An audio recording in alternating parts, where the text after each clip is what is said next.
Is it possible to predict the unpredictable? Can 3D printed life-size organ models help to map out complex surgeries ahead of time? Is it possible? It already is right here. Mayo Clinic. You know where to go. When it comes to quality sleep, Ashley has you covered with top mattress brands at winning prices and with special financing options available. You can snooze now and pay later. Plus, your mattress purchase helps give the gift of better sleep to children in need and U.S. Special Operations Forces. Visit your local Ashley store or shop online today and make every snooze count. Financing is subject to credit approval. See store or ashley.com for details.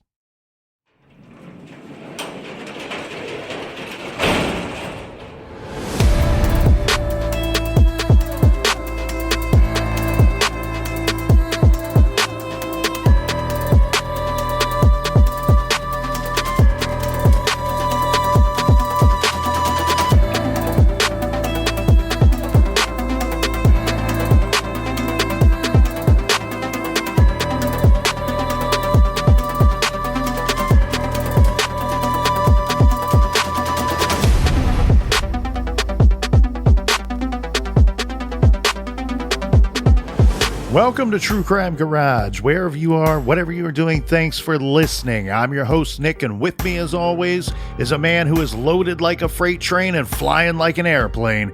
Here is the captain. Loaded, more like bloated. It's good to be seen and good to see you. Thanks for listening. Thanks for telling a friend.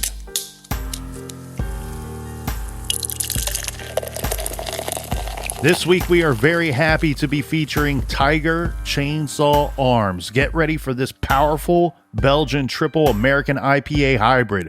Spicy flavor and aroma with citrusy hops and a gold medal winner to boot. This won a gold medal at the 2016 Alabama Craft Beer Championship. ABV 12%, so enjoy responsibly. Garage grade 4 out of 5 bottle caps. What a delicious treat. Yeah, BEERUN Beer Run. Thank you all for supporting the garage and donating to the beer fund. You can do so at truecrimegarage.com. And while you're there, sign up for our bonus show called Off the Record. If you're not listening to it, you aren't nasty, and you're not our best friends in the whole entire world. Because that's the only way you can be our best friends is if you listen to Off the Record. And Colonel, that's enough of the business. All right, everybody, gather around, grab a chair, grab a beer. Let's talk some true crime.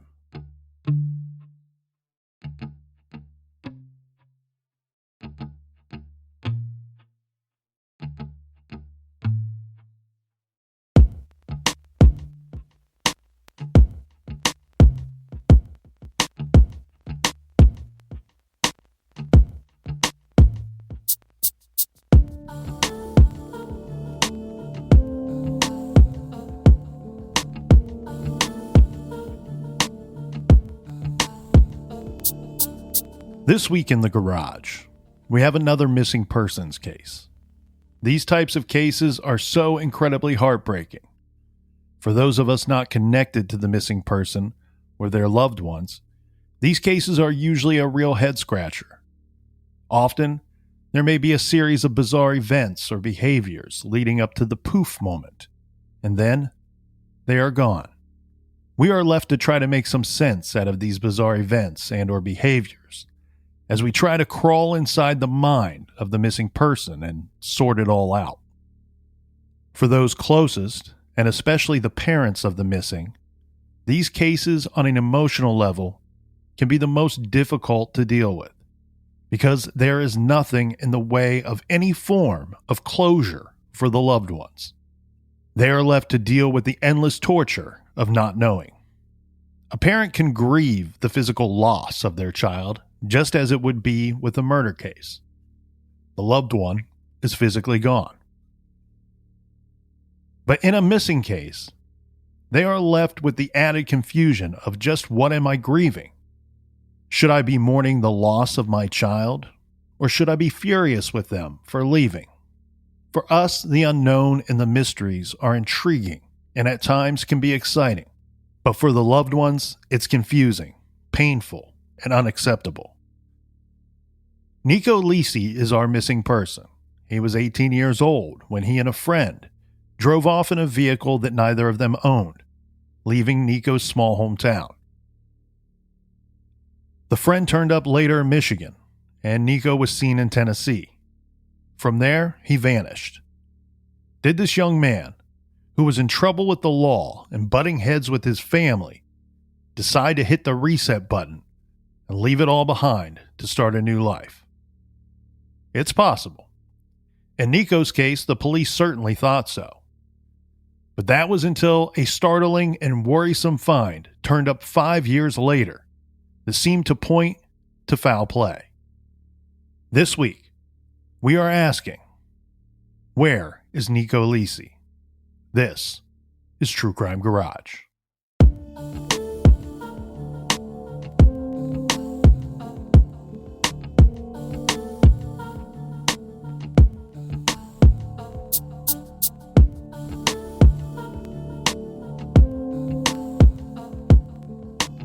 In 2011, Nieko Lisi was 18 and living at home with his mom, stepdad, and siblings in Jasper, which is in upstate New York near the Pennsylvania line. Well, technically, he was living at home, but during the events we're going to discuss, Nieko had actually left his mom's house and was staying with relatives. But let's back up so we can take in the full view here. Nieko came from a big family. He was the middle son of 3 boys born to Monica Button and her ex, whose name has not been released. The boys were in order: Joseph, known as Joe, then Nieko, then Kerrigan. They were close in age and in brotherly bonds. Much later, after their parents split, Monica remarried and had a little girl who was only 2 years old when her big brother Nieko vanished. Monica also came from a large, close-knit family. She lived near her sister, her brother, and her mother. Her father had recently passed away. Her ex, which is Nico's father, lived 15 minutes away in Hornell, New York. The family was in constant contact, with all members connected via phone and texting. Nieko was no different. Although he was 18, he was in regular communication with everyone in his extended family. And that is something that's interesting and something that we need to take note of here. All involved say that this dude was in regular contact with not just his mother or his brothers or his father, but also extended family. And anytime you're talking about a missing person, it's important to know and have somewhat of an understanding of the type of communicator that they are.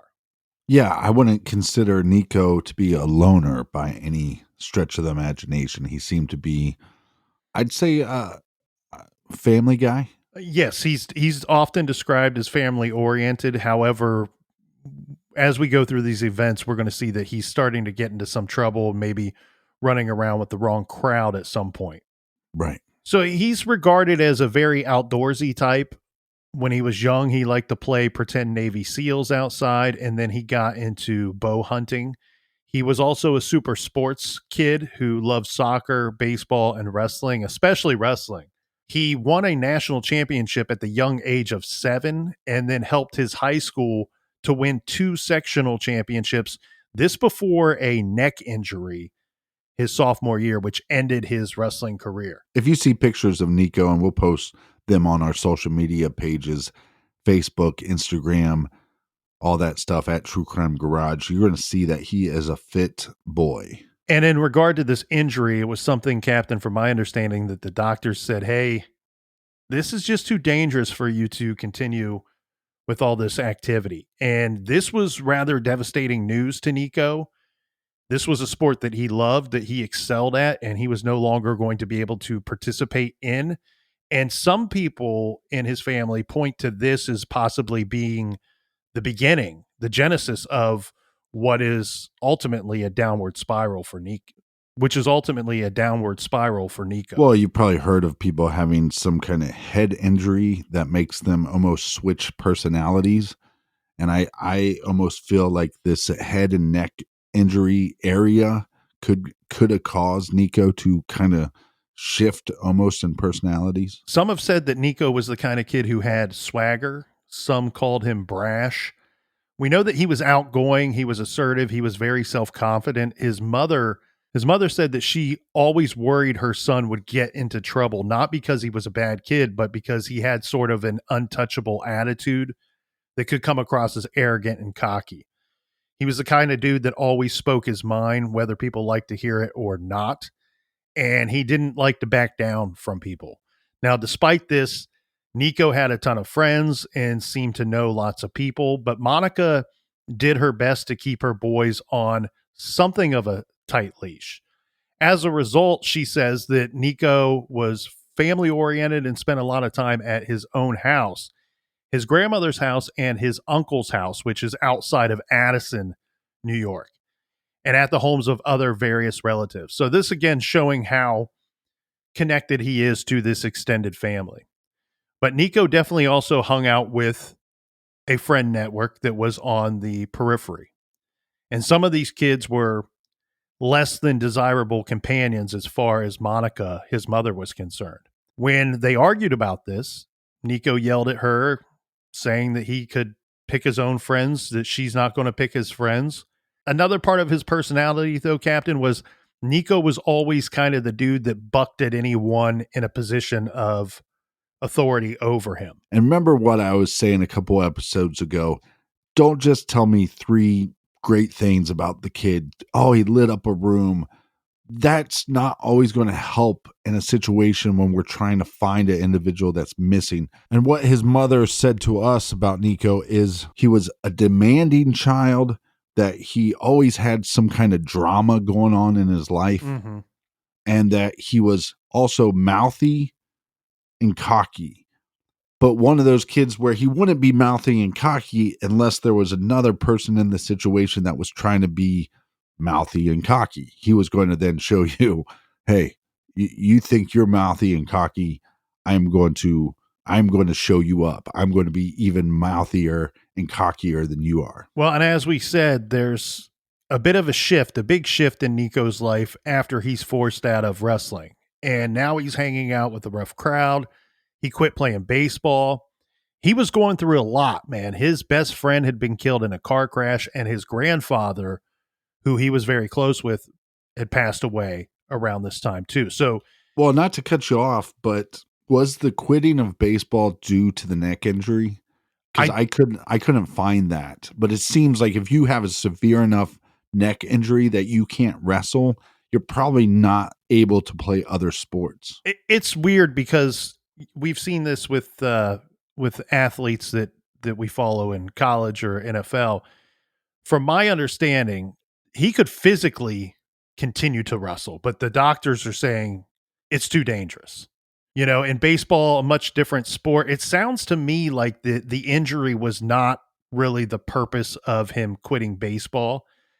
It sounds to me like maybe he was losing interest, that wrestling was the passion. Maybe he played these other sports just because, you know, sometimes Right. people will play them to stay in shape or because of a certain crowd that they're hanging out with. But him losing the wrestling thing, his best friend dying in this car crash, and then his grandfather passing away, like that's a lot to deal with at that young of an age. You know, he's just a sophomore in high school. Well, in this case, I think it's it's fascinating to me because he seems to be on a path. And then, like you said, there's this dark cloud over him. There's bad stuff going on in his life. There's a lot to take on, not to mention that you're becoming an adult, and that's hard enough. But there's all these missteps. Mm-hmm. But I'm glad. Look, I also think as much as his family has been willing to talk with individuals to try to shed some light on this case to find some answers, I think there's probably some stuff, one, that they didn't know about, some even darker stuff that was going on that they didn't know about, or they knew about it and they're just not willing to talk publicly about that. Well, and all of this stuff is leading up to some changes in Nico's hanging out with people that his mother didn't love. They all kind of agreed that after his sophomore year that Nieko needed a change.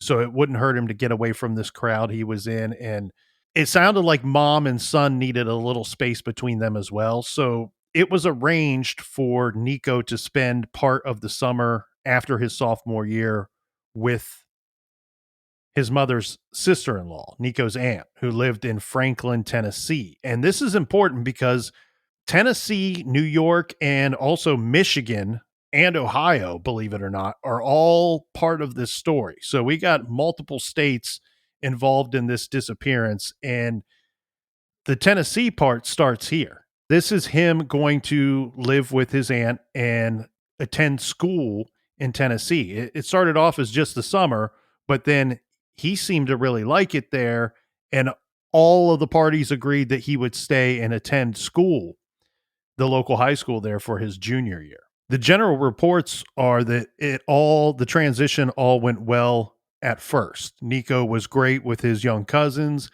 and was a lifeguard at their pool.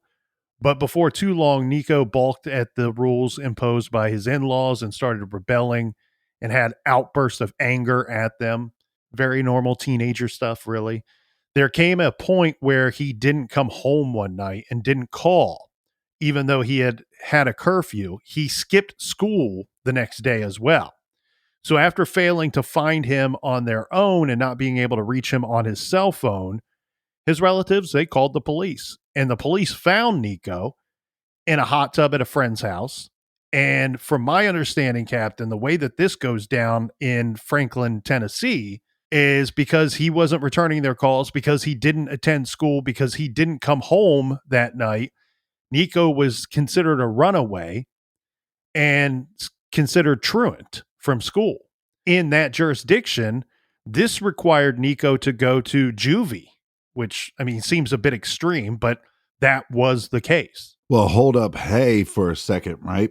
Because, like you said, yeah, arguing with your aunt or arguing with your parental figure, that's not out of the norm. That's normal teenage behavior. What's not normal is there's something going on in your life that we're sending you out of state for the summer. And then we're going to then continue to keep you out of state. I mean, and we're talking about a distance from New York to Tennessee. That's a distance. We're going to keep you there so then you could attend school, and instantly you're not attending school. And now, like you said, I think it's extreme because once you get in the system, whether it's juvenile or as an adult, it's hard to get out of the system. Yeah, Nieko was placed in a program for teens with anger issues, and according to his mother, Monica, he's diagnosed with some kind of defiant disorder, which I'd never heard of before, but he's prescribed medication for this, which he refused to take. So this leads us to February of 2010. This is when his mother, Monica, gets a phone call from Nieko, who said that, "I'm at the airport, come pick me up." So he had used his in-laws' credit card without anyone's permission. He'd left school, he got on a plane, and he flew home. Nobody knows this until he's calling from the airport for a ride home. Right. So he tells his mom, "Hey, I'm done with the in-laws. I'm done with their rules." And now he's going to try to settle back into his hometown, and he's going to re-enroll in high school there in his hometown, this to finish up the rest of his junior year. Let's fast forward just a moment to current day, because we're looking back on this, and in hindsight, his mother wonders if something happened with something in Tennessee that precipitated a swift departure by Nieko, if there was something that went down that she's never been made aware of. Interesting to me, because I think this is her pointing out that this activity, him just coming back without any type of permission, seems a little out of character. Like I said, I think the injury to the neck probably has something to do with all this, but I could also see a situation where he gets in trouble right away and he thinks, well, maybe if I go home, it's a clean start. Yeah, and the problems, though, get worse once he gets back. So Nieko gets back, and now he's getting into fights, and the police were occasionally required to deal with him. He even spent some time in jail, this after being arrested for what was labeled a burglary. Now, Monica, his mother, says Nieko was arrested after throwing a brick through a convenience store window and was charged with burglary. I get it. Throw a brick. Maybe did he go in and steal something? I've never heard or read that part of the story. All I've ever seen is that he threw a brick through a window. So some vandalism, you don't want your kids to do this, but again, not a huge deal to me. This is just a very poor choice made by a kid at the end of the day, not a major crime. But Nieko, being 17, he was charged as a youthful offender. And then I was shocked to hear that Nieko ended up serving 8 months in jail for this. And even though he was under the age of 18 at that time, it sounds to me like he's sentenced to serve a year in lockup. Right. And this was not at a juvenile facility. This was at Steuben County Jail. And from my understanding, the terminology down there, a county jail year is 8 months of being locked up.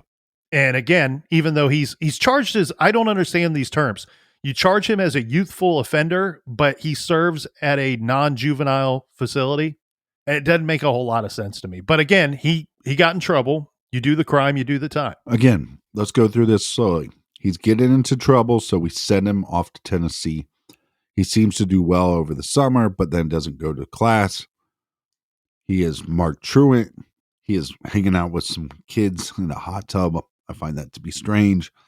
And then maybe something happens and he heads back to New York. Hey guys, I'm here. And then he's hanging out with a bunch of knuckleheads, and they break this. They basically destroy property. I don't understand why that is considered a robbery, but from my understanding of it, right, burglary. From my understanding of it, he was offered 5 years probation. And basically the prosecutor and Nieko and everybody involved is going, look how much trouble he's got into in just the last 6 months. He's not going to handle this probation period well. So go to jail, do the 8 months, which we consider a year, do that and just move on with your life. Which again, I think this is a bad decision. It's weird. I don't know what's strange about hot tubbing, but yeah, the way that I understand this story to be is that his mother and Nieko wanted to fight this burglary charge because that's not what he did, according to Nieko. He vandalized the place. He threw a brick through a glass window. You're exactly right. They're offered 5 years probation. The defense attorney and Nico's mother and Nieko, I think Nieko wanted to fight it no matter what, but the mom and the defense attorney are like, yeah, he's probably not staying out of trouble for 5 years straight. Let's serve this 8 months and get it over with. This, though, he's going to be locked up with what should have been his senior year at high school.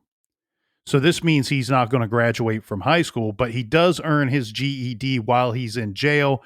And then he was released in May of 2011. Well, and I think one of their issues is that he has a lot of problems with authority figures. So if he spends this 8 months basically in lockdown as an adult, he's going to get his GED. He's going to be done with that, and then he can move on with the rest of his life. And he doesn't have to go back to high school and to deal with the authority figures there. Yeah, when he comes back home, everybody says that he seemed to be happy, but he's also breaking the household rules. At some point, him and his mom are not seeing eye to eye. He decides he's going to go stay with his dad for a little while. That seems to be working out great.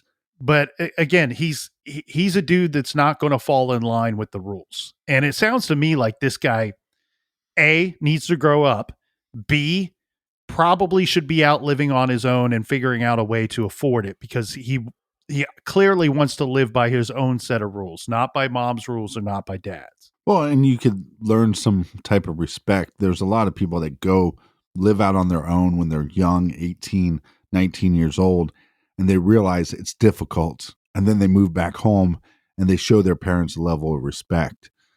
But again, and I hate to keep bringing this up, but I feel like this head injury could be part of the reason that he's now hanging out with these knuckleheads and and thinking he can just run the world on his own. Possibly, yeah. I think it has a lot to do with him being 16 or 17 years old at the time. So this is going to take us to August of 2011. This is a major point here in our timeline. This is when Nieko gets a phone call from the local police asking him to come down to the police station. His mother, of course, is furious that we have another police incident on our hands. She drops him off. Keep in mind, pay attention as we go through these events that are leading up to his disappearance. He needed a ride from the airport. He needs a ride to the police station. Nieko doesn't drive. Okay, that's something of importance here. So his mother drives him to the police station, and then Nieko calls her and says he's very upset. And he tells his mom, hey, I'm being charged with rape. This is a very strange story, but it makes a lot of sense at the end of the day, as far as I'm concerned. What happened was there's this 14-year-old girl who reported the names of several boys that she had had intercourse with. Nieko was one of these boys. There were no allegations of any type of forcible intercourse against Nieko, but because of the girl's age, 14, she's a minor, she certainly wasn't able to consent as far as that jurisdiction is concerned.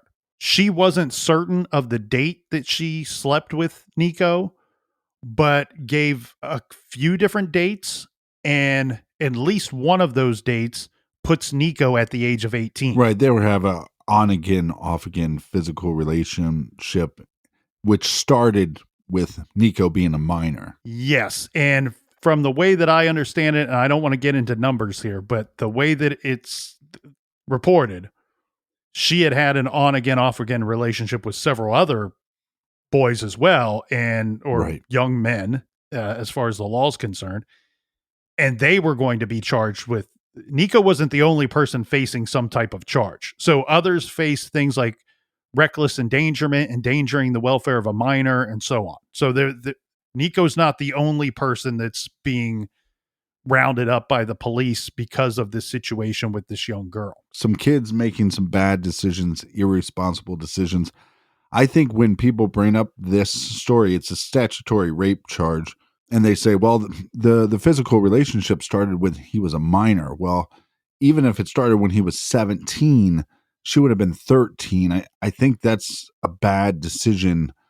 I think that's too big of an age gap. I understand that they're both minors, but that's, I don't know, not something that I would recommend to, my children I don't know that she was 13 when the relationship started, because we have to keep in mind he's only been in town for 4 months. Right. At this point. So yeah, but no, it's not a good idea. 14 to 17, almost 18 anyway. But I think one thing we need to point out for the listeners, and look, I'm not the person that gets to decide who did what, or we are not the moral police. Right. And I'm not saying that Nieko did nothing wrong here, but I think what we need to point out is something, maybe we need to underline it a little bit. There's no allegation of forcible sex or anything like that here. It's not this girl running to the police saying this guy raped me. No, this situation actually plays out a lot more than most people would want to hear. This is actually incredibly common. Talk to your local police officer, or if you know a woman or a man on the force, ask them this question, and you would be surprised how often they get phone calls about this situation, or that they are looking into some situation. What typically happens is a father finds out that his daughter is sexually active, right? Then finds out that she might be a freshman, and a boy or two might be a senior in high school, and he's 17 or 18 and she's 15. We're going to press charges.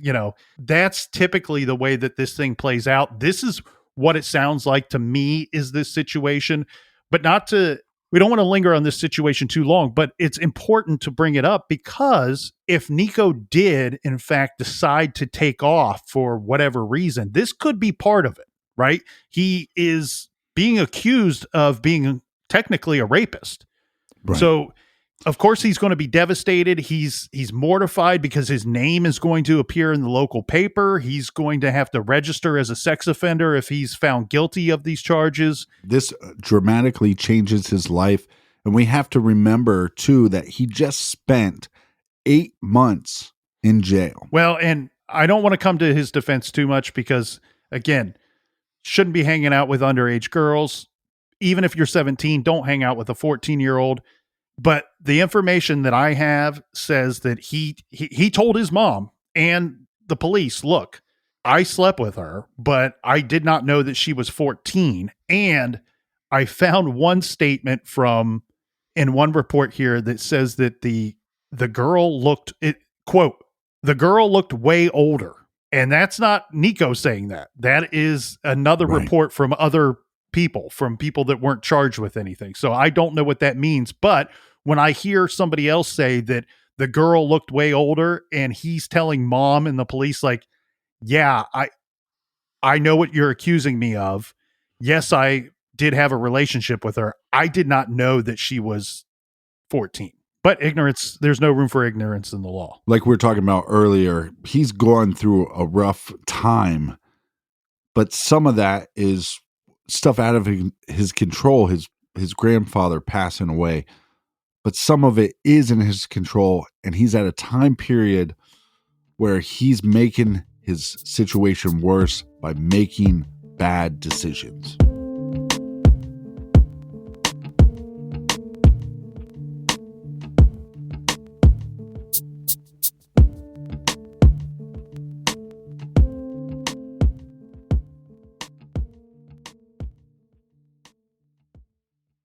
This show is sponsored by BetterHelp. Do you look forward to the holidays? Maybe you struggle with seasonal blues. This time of year can be a lot, and it's natural to feel some sadness or even anxiety about it. But adding something new and positive to your life can counteract some of those feelings. Therapy can be a bright spot, something to look forward to make you feel grounded, and to give you the tools to manage everything going on. If you're thinking of starting therapy, give BetterHelp a try.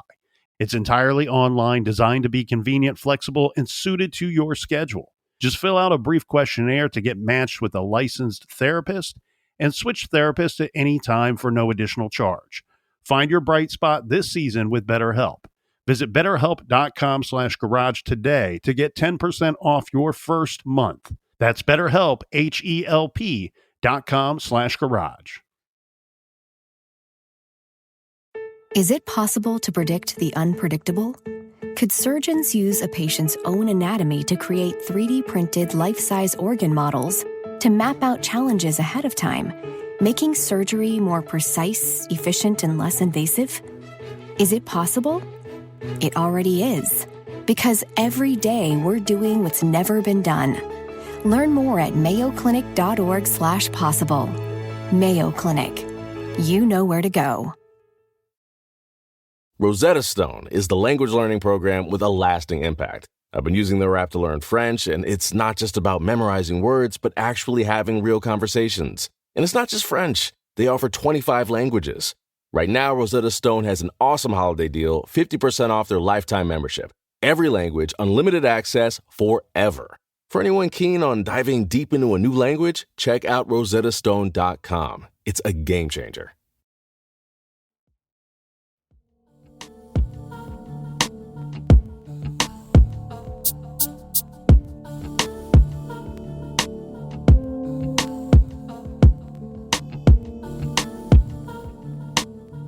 All right, we are back. Cheers, mates. Cheers to you, Colonel. Cheers to you, Captain. When we left off, we talked about this rape charge, and this was a situation that Nieko was devastated about, but he wasn't running and hiding from it as far as I can see. They have a lawyer that is hired by the family, and Nieko and his lawyer made 3 court appearances over the summer to fight these charges against him. So now we're at September 2011, and Niko's next court date, his next court appearance, was scheduled for October 15th. Right. The following month. As said, Nieko is horrified and embarrassed by this rape charge. His mom says that socially, yes, he does kind of go into hiding, hunkering down at her house and refusing to go out for a while. She told him, "Look, dude, you got to get out. You got to get a job, or you can't stay here much longer." This leads to an argument. Nieko storms out of the house on foot and somehow got to her mother's house. Remember, he's close with his extended family. His grandmother lives outside of Addison. His mom, Monica, to this day doesn't really know how he got to grandma's house because, again, he doesn't drive. It's conceivable that he walked there, but doesn't seem to be likely. This is a tough situation because I find when you have a kid, especially 16, 17, 18 years old, look, we can argue about when you become an adult, but I think his maturity level here is pretty low. I always feel bad it's like if a kid got straight A's and decided that he was going to take a year off before going to college to travel and do some self-discovery, people would be okay with that. You get in these situations where a kid is, spends some time in juvie, doesn't graduate, gets a GED, and people are they almost push them too hard to try to correct the wrongs right away. Go get a job, stand on your own 2 feet, and sometimes these kids just need some time. Does that make any sense? That's my rant. I'm sticking to it. I agree 100%. In the eyes of the law and the government, you're an adult at 18. But to me, I've always look, when I was 18, I was not a man. I know that. When I was 19, not a man. I consider an adult, a woman or man or what have you, to be somebody that takes care of their responsibilities and behaves accordingly. Right. And we don't all do that at the same age. We don't all do that at 17. We don't all do that at 21. Unfortunately, I'm sure a lot of us know somebody in their 30s or 40s that are still not doing that. Sometimes in their 50s and 60s. Some of you might have a podcast with that person, but yeah. Thanks a lot. I was talking about myself. No, okay. But I think everybody out there understands this. Now, what we have here, Captain, is we need to point out that the town where he's staying, so he kind of spends a decent amount of time bouncing back and forth from several different extended relatives' homes, but they also own a rustic cabin, and he's staying at the cabin on and off. So his comings and goings and who he's staying with are a little bit gray here, but that's not very important to our story. What is important to our story is the area where he's staying is the area where his mother grew up, and she owns a hair salon, and her hair salon is in this area. Now, you go to the barber shop, you go to the salon, people are talking, there's a lot of chit chat. So mom is hearing from locals, be it relatives or friends at the salon, what Nieko is up to. That's key here. Now, this takes us to Tuesday, September 27th, when mom sees Nieko at a family barbecue. Everybody has a great time. Niko's totally normal. Everybody's having a wonderful time. Mom gets to see son. That's on a Tuesday, but by Friday, Nieko was gone. Yeah, MIA. So Monica last saw her son at his Aunt Rachel's house for a family barbecue on Tuesday night. He spent the night there. Then on Thursday, September 29th, he babysat his uncle Zach's daughter while Zach and his girlfriend were at work. And after babysitting that night, he goes out. Nieko goes out. So Nieko is last seen by his family when he shows up at his uncle Zach's house in Addison, New York. This is around 2 p.m. on Friday, September 30th. But he's not alone. He's with a guy named Robbie Knight. Robbie is 2 years older than Nieko. The two told Zach, his uncle, that they were heading to Buffalo to go camping with some girls that they had met online. Since it was late September and it was getting chilly out, Zach calls Monica that evening around 9 p.m. and says, hey, Nieko was here getting some stuff, and he and this Robbie Knight kid are going camping. So Monica says this was very odd to her because not necessarily that Nieko would go camping. We mentioned that he was an outdoorsy type, but that he was hanging out with this Robbie. So Robbie is Robert, better known as Robbie, Nicholas Neil Knight III. That's a lot of names for one person. Yeah. He was a classmate and friend of Nico's older brother, Joe. Monica didn't let Joe go to Robbie's house when Joe was in high school. And she didn't let Robbie come to her house either because Robbie had a reputation and his house, I guess, was known as a teen party house, a party spot for teenagers. Robbie's parents lived in Michigan. He was living at his grandparents' house in Jasper, New York. I guess he had like the run of the house as far as his grandparents were concerned. And so he's allowed to have all these other kids over and it turns into a party house. Monica was aware of this. So Nico's older brother, Joe, not allowed to hang out with Robbie. So Monica, what she's saying, Captain, is not surprised about the camping thing, but surprised that he would be hanging out with this Robbie guy. Well, I'm going to say something that is my gut feeling. My gut feeling, too, is it's a little odd that he's going to go camping with these girls because he does have this lingering charge, this statutory rape charge that he's going to be facing. And like you said, this can really disrupt his whole life. He is very concerned about having to be a registered sex offender for the rest of his life. I mean, that would be devastating for anybody. So I do think that's a little strange as well. Monica, she tries calling her son, trying to get a hold of Nieko. He's not answering her calls. So she texts him saying, "Hey, look, I know you were at my house today because the door to your room is left open and your shoes are gone. What else did you take from my house?" And Nieko responds, "Clothes, duh." Monica, again, she's trying to get in touch with her son, phone call or text. But by the time he finally responds via text, it's now like 11 p.m. at night. So Monica is going to go to bed. But what she doesn't realize at this time, this would be the last exchange that she would have with her son.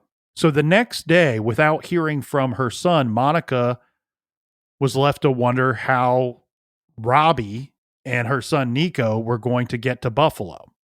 Because again, Nieko didn't drive, he didn't have a car. Meanwhile, Monica didn't know this, but Nieko and Robbie drove out of Addison in a gold 2004 GMC Canyon extended cab pickup truck with New York plates. Zach, her brother, Monica's brother, said that he saw the truck when the boys stopped at his place around 2 p.m. on that Friday, the day before, right? And Nieko tells his uncle that Robbie borrowed this truck from Robbie's grandfather. Zach says Robbie's driving the truck when he saw them, so he didn't question anything. He didn't know Robbie, didn't know Robbie's situation. Right. But the super weird thing here is the truck was recently stolen from a driveway from a home on Steuben Street in Addison. So the two dudes, Robbie and Nieko, are in this stolen truck. So the GMC Canyon, the truck, has taken on a very important role in this case for reasons we will certainly get into. But what do we know about missing person cases? It's hard to find a person sometimes. Mm-hmm. It's like a needle in a haystack. What's easier to find for law enforcement? Vehicles.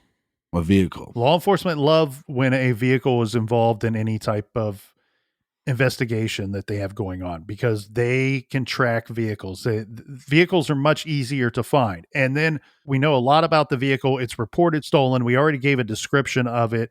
The New York plate on the truck was EGY 7316. These two guys, Nieko and Robbie, are driving around in this stolen truck. And that appears to be the method that they're going to use to get to Buffalo. Well, wasn't this vehicle also stolen pretty close to where the hair salon is that Monica owns? Well, yes, that's part of the whole story here. So on Saturday the 1st, at this time, Nieko is believed to have gone camping, right? Monica believes her son and Robbie went off camping. They don't know about the stolen truck yet. What happens is Monica goes to work she's working in Addison, where her mother and her brother Zach both live, where, as you pointed out, the same place where the vehicle was stolen from. Nieko had been staying in the cabin and bouncing around in that area for some time leading up to the vehicle being stolen. So while she's at work that day, she's doing a customer's hair. Someone mentioned a truck that was stolen the previous day. Monica ends up saying that she's hearing about this truck, and immediately, this is where motherly instinct, this is where gut checks in and tells you something is not great here. The spidey sense goes off. She gets a sinking feeling. She reads a description of the truck, and then she calls her brother and asks what type of vehicle the boys were driving. And the description that her brother gives her is exactly that of the truck that was reported stolen. So now she's freaking out and she wants to get a hold of her son, but she can't. She ends up obtaining a phone number for Robbie Knight's grandparents' house. She calls them.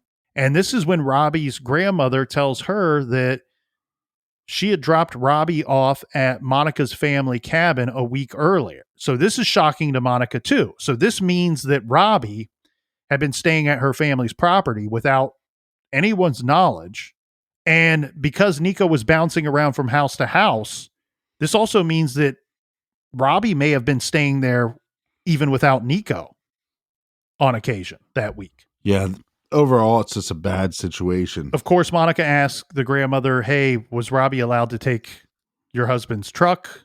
And of course, the answer is no. My husband we don't own a truck. Right. So that's further confirmation that her son and his now new friend Robbie they have something to do with this stolen truck.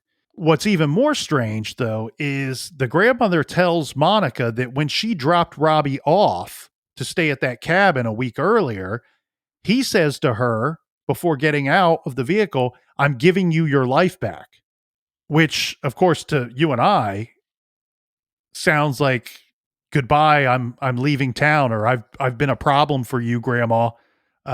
Thanks for the ride here, but I'm giving you your life back. Yeah, suicide or starting my life over somewhere else. Maybe this kid, he's 2 years older than Nieko, so he's about 20 at the time.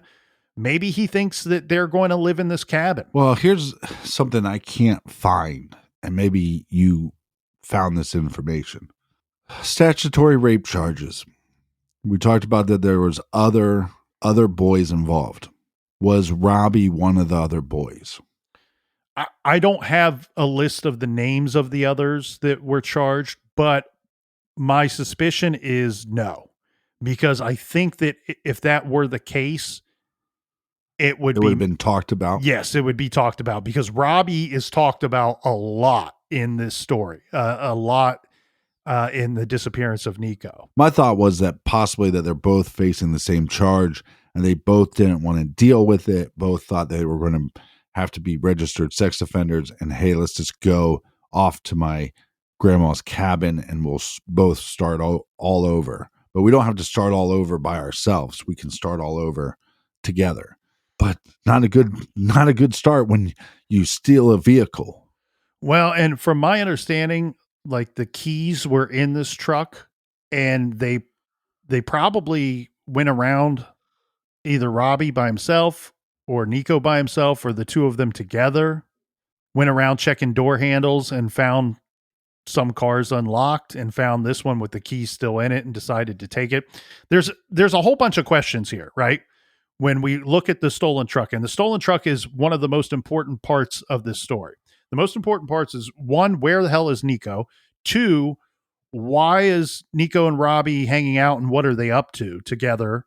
And why this stolen vehicle, right? Because we know that they tell Uncle Zach, hey, we're going to Buffalo to meet these girls that we met online. We're going to go camping with them. That sounds very normal to me. But what we have to question here is, do they steal the truck in order to get to Buffalo, or did they decide to get out of town because they stole the truck? Chicken or the egg? So Monica, what she ends up doing is she calls the police. And this is for two reasons. One, she's eager to find her son, but she also wants to do the right thing. So she reports, hey, this truck that was reported stolen, I have reason to believe that my son, who is missing, that we're trying to get in touch with, that won't call us back, that he and one of his friends, Robbie, are involved in this stolen truck. And maybe again, if you guys find the truck, you'll find my son. Right. Because like what we've said, so much easier to find a vehicle than just to find a missing person. But at this point, you're more worried about his safety. We'll deal with the charges of him stealing a vehicle. I couldn't imagine what she is going through and what the rest of his family is going through. They're going, this is just, he's not acting like we think he should. Right. And he's doing things that we don't think he should be doing. And we don't know why. And we don't know why he's hanging out with this person. At this point, you have to be very concerned. You have to be scared. You're very concerned. But I want to give some kudos to Monica, to Nico's mother, because her thinking in this moment to me is incredibly level-headed. I think that the most good citizen, most good responsible parents out there would all agree. I would rather my child be safe and face the consequences, and I know where they are, rather than I'm not going to report that he might have stolen this vehicle. I'm not going to tip off the police that maybe my son's up to no good. Yeah, I agree with you. I think she's doing the right thing. So what happens here, Captain, is now that we get the police involved, and again, they're going to start getting some hits on this truck. And so they have her come down to the police department. This is a couple days later. They say, hey, we need you to review some footage that we found, and we need you to tell us if it's Nieko in the footage or not. So they have grainy surveillance photos that were taken the morning of September 30th. And in these photos, it's Nieko and Robbie on security camera at a 24-hour Wegmans in Rochester, New York. This is at 4 a.m. in the morning. And then they're on another camera footage at a truck stop in Kenona, I think is how you say it, New York. So Monica's reviewing this footage or the photos with police officers, and she says, that is certainly, I'm certain that is my son that are in both of these images. So the investigators tell Monica that the boys purchased chips and energy drinks. It really looks like that it was just a pit stop at both of these stops. They're purchasing these items through a stolen credit card, right? That I don't know. I think there was a credit card. I could be wrong, but I think there was a credit card that's attached to this vehicle. So not only did they know that they had this, they stole this vehicle, but there was a credit card or something like that in the truck that they're using. That would make a lot of sense for the reasons that they were able to find this footage so quickly, because these are places that are not, they're out of town. Both these places are out of town. And so then they use Nico's phone records. Police determined that Nieko and Robbie drove to Rochester first, which is about a 45-minute drive from where Nico's family lives. Then they drove back to the Jasper, Addison area where he's from, and then on to Kenona, which is 45 minutes away. And then they drove around Nico's hometown area as well. Then they go right across the border. Remember, they're close to the Pennsylvania line. They go right across the border into Pennsylvania, and they're driving around there. This is all before showing up at his uncle's house at 2 a.m., at 2 in the afternoon on that, the last time that Nico's ever seen by a family member. Well, and this is a truck too, so this is costing a lot of money in gas. Well, what's amazing to me here, Captain, is it's all of this travel and driving around in Addison as well. It's like they stole the truck and then drove nonstop, and then they get to the uncle's house. All of this driving around in a stolen truck is practically begging to get arrested. Right. This is going to lead us to October 1st. Nico's mother, Monica, does not know this, but on Saturday, October 1st, Robbie turns up at his father's house in Romulus, Michigan. This is 420 miles from Addison, New York. Robbie's father finds him asleep, this after returning home from work at 11 a.m. Robbie's girlfriend later reported that Robbie had arrived in Romulus between 6 and 10 a.m. that day. Robbie told his family that Nieko dropped him off and then Nieko left. But Robbie's grandmother later told Monica that Robbie told him that Nieko had held a gun to his head and demanded that Robbie hand over his phone, his cash, which was only $7, and his clothing. Monica says she never knew her son to have any guns, so she finds this to be weird. Robbie's phone was on his grandfather's plan, and the family promptly shuts off service to this phone because if he did rob Robbie, if Nieko did rob him of his phone, then he would be in possession of his phone. Monica finds this out, and now she's trying to find Nieko. So she's like, well, cool. I will call the stolen phone. But that's not going to work because as soon as they are told that Nieko steals this phone, which we need to be clear here, this is all alleged activity. Like, this is Robbie saying this. We have no one to confirm that any of this stuff actually happened. What we do know is Robbie does not seem to be in possession of his phone, and it's shut off before Monica can use it as a means of getting a hold of her son. But we have nobody, no eyewitness that saw Nieko in Michigan, right? Correct. Other than Robbie saying that Nieko had dropped him off and left. And it's hard. There's a part of you, I think, that wants to believe Robbie, but at the same time, he, with Nieko, stole somebody's truck and drove around in it. And like I said, from my information, they were using a stolen credit card. So they have no problem stealing stuff from people. If you have no problem with stealing stuff from people, you probably have no problem with lying to cover your ass on some things.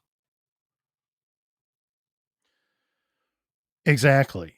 And this all leads up to Nieko, his grandmother, again, who he was extremely close with. She calls Niko's phone around 5 p.m. on the 1st of the month. Nieko actually answers the phone, which he had not done in more than 24 hours of his mom calling him and trying to get a hold of him. Right. He tells grandma, I can't talk right now, and I'll call you back. Nieko never calls back, which is incredibly out of character, is what everybody says. But keep in mind, I don't know how out of character it is in the moment. He's not answering mom's calls. But this brief interaction with Nieko, this is the last interaction that anyone in Niko's family would have with him. After that, the phone was shut off.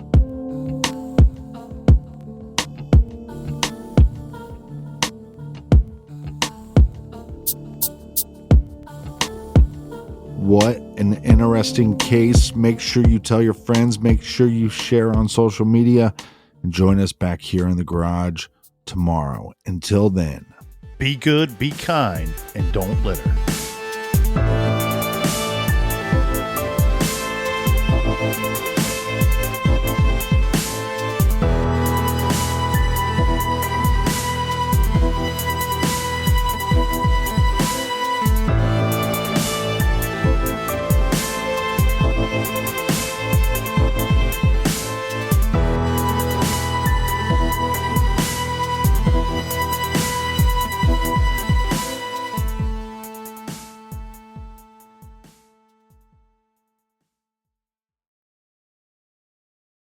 Is it possible to predict the unpredictable? Could surgeons use a patient's own anatomy to create 3D printed life-size organ models to map out challenges ahead of time, making surgery more precise, efficient, and less invasive? Is it possible? It already is, because every day we're doing what's never been done. Learn more at mayoclinic.org/possible. Mayo Clinic. You know where to go.